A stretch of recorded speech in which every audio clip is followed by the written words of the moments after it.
That's more like it. Now then. Yeah, now. Yeah, here we go. Well, welcome to our 10th anniversary, and Again. we're going to have a short interview with you here. For everybody who doesn't know, this is Richard Morgan, a science fiction and fantasy author from Great Britain. And I will first say congratulations to your latest addition to your family. Thank you very much. And I'll now leave over the microphone to Susanna, who will conduct the interview here. Okay. Hello. Hi there. Congratulations. Thank you very much. I have a few questions for you. First of all, when did you decide that you wanted to become an author? It's one of those things I've always wanted to do. I think it's. I remember seeing an interview with J.K. Rowling where she said, as long as she had known that there were such things as writers, people who made a living from writing stories, that's what she wanted to be. And that's pretty much me as well. I think from more or less from, I guess I would have been 7 or 8 years old, something like that, my whole life really. When did you begin to write your first real novel? First one, I think I started writing one when I was about, let me think. I started writing this long sort of fantasy epic when I was about 14 years old, and I wrote it all through my middle teens. And it never really went anywhere. It was a quest, and the characters just kept going on this quest with no signs of it ever being completed. And I wrote that right through till I was like 17 or 18, I think. It never got finished. I read your coverage books. Thank you.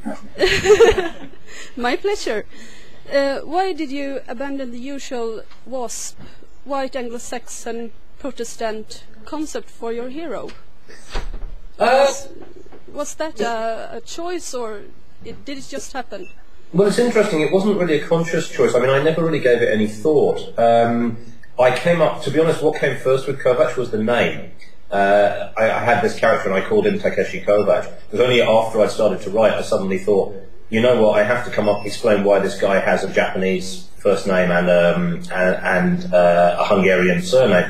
And I created backwards from that and created the culture he came from. But it had never occurred to me that a character should be waspish. I think it's a lot of the science fiction I grew up reading. The characters habitually weren't. Guys like, Paul Anderson, for example, he tends to have quite a rainbow array of different races. And although the implication is that his heroes are usually pretty squarely in the Wasp camp, there's always a little bit of admixture of other bloods, And he makes a big thing about how, the human race itself is so mixed that you've got people who, although they might be what passes for a white American, it's very clear. You can see in the corners of their eyes or something that they've also got a lot of Asiatic ancestry or something like that. And I think Anderson was very prescient in that respect, in that he was looking forward very clearly to a time where the whole perception of races was going to be much more skewed than it was when you think he was writing from the 50s onwards. At a time when even the idea of mixing races was pretty much unacceptable in most of the United States.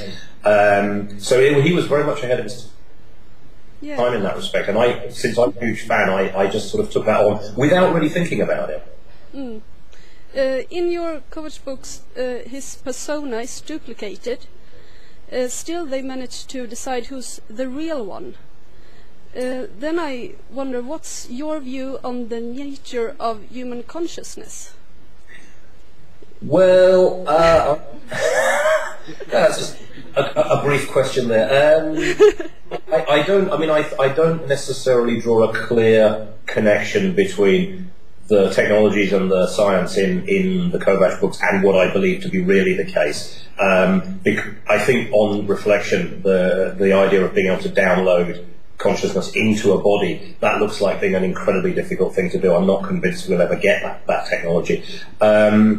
But I know, but for me, it's there's a passage in Altered Carbon where he's comparing personality to various, like to an onion and peeling back the layers, and he says actually it's not an onion at all. It's a sand dune, and it's just it's a shape which gets modified over time by wind and various weather formations, and you can there is a shape to it, but that shape is ultimately malleable, and I think that's probably my sense of what consciousness is that it's thrown together.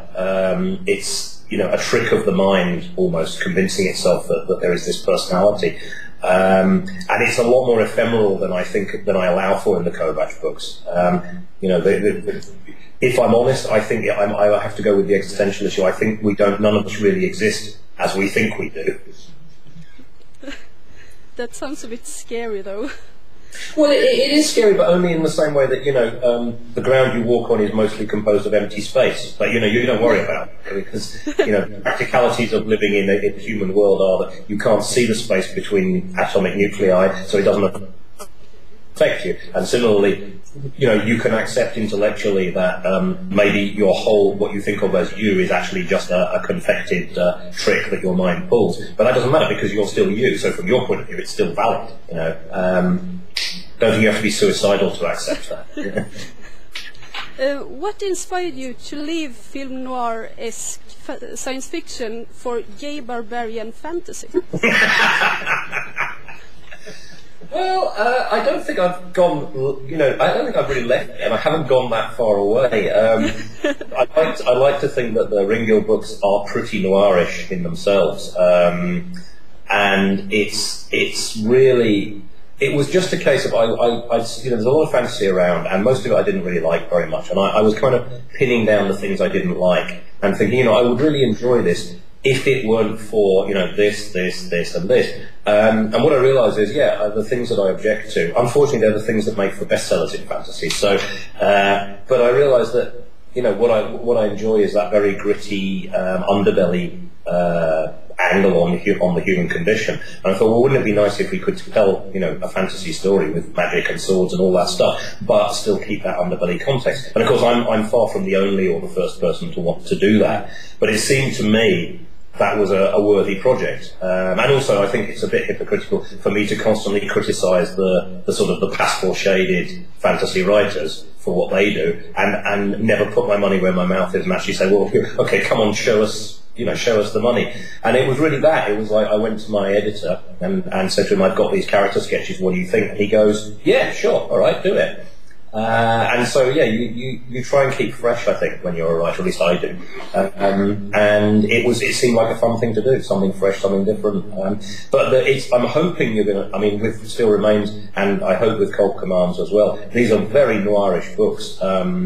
Not just in the sense of being gritty, but also in the sense that the fights are very small scale. There's not a lot of full dress battle in my fantasy. The stakes are usually fairly low. There's a lot of fighting in back alleys and slitting throats and so forth, and a lot of very muddy moral texture to it. So I don't think I've left the noir behind. I've left the sort of the shiny tech behind, but I will be going back to that. Yeah, the result was great. Well, thank you very much. What can you tell me about the new book? Well, it's done. It's out in October. I'm very pleased with it. It took, as you'll probably know, it took a long time to get together because I finished Still Remains and I'd wrapped up a lot more than I expected to. I sort of got to the end of the book and I looked and thought, how the hell do I get this rolling again? Because I've pretty much put these characters where I want them to be. So it took a while, and I was busy with other projects as well. But it finally gathered force, and I'm really pleased with the end result. It kind of, the last 6 months or so of writing, I did like in a kind of manic drive, because I could finally see where the story was going. I'm very pleased. It's very, very low fantasy. I mean, it's even less moral tone to it than the first one, I think. It's very grubby. There's a lot of sort of very questionable fighting. The things that the characters are fighting over are even less edifying than they were in the first one, so I'm really pleased with that. It's a lot more urban than the first one as well. I mean, it does stick pretty much totally within city contexts, which is something I wanted for Still Remains, but I didn't quite manage to bring off.